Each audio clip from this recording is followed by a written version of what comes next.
superstars? I think you put them in situations of adversity as much as you possibly can.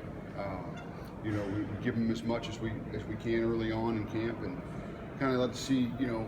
We have a general idea of what physical capabilities of each player, but I think it's really important to understand now as you start to formulate an offensive line, the mental capacity and being able to react to situations that happen at pretty rapid speed.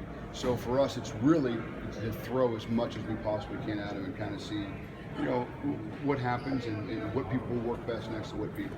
Is it versing more that mental stuff for as much of it? Like look at him as a physical stuff. Yeah, you look at somebody else. I think it happens in a lot of ways. I think obviously the adversity in having a lot of things thrown at you from a defensive standpoint, but also putting in difficult situations.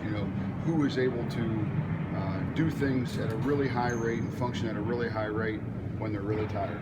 Because I think in the nature of college football, that's when you spend most of your time. And we talked a little bit about, yesterday was probably the last time that any person on our football team, coaching staff and players will feel 100%. That's the nature of the beast. So, how can those kids react and how can those kids function when things aren't going real well?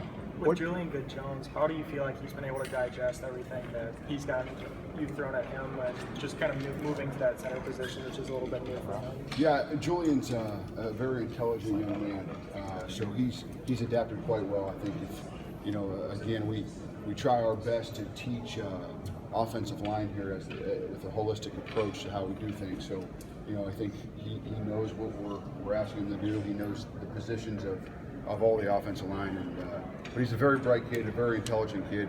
Does well in the classroom as well. So he's done a real great job, kind of coming along. I know you have to see that. Do to get better, Lazard? Yeah, I think it's interesting. I think Allen needs to continue to work the way that he's worked. And when I say that is, what's really unique about Allen is for how talented of a football player he is. I think what impresses me the most about him is his hunger.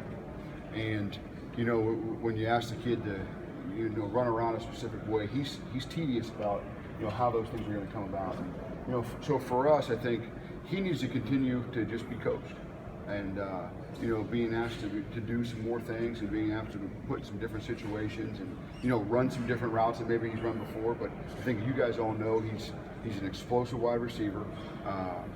He's also a great blocker.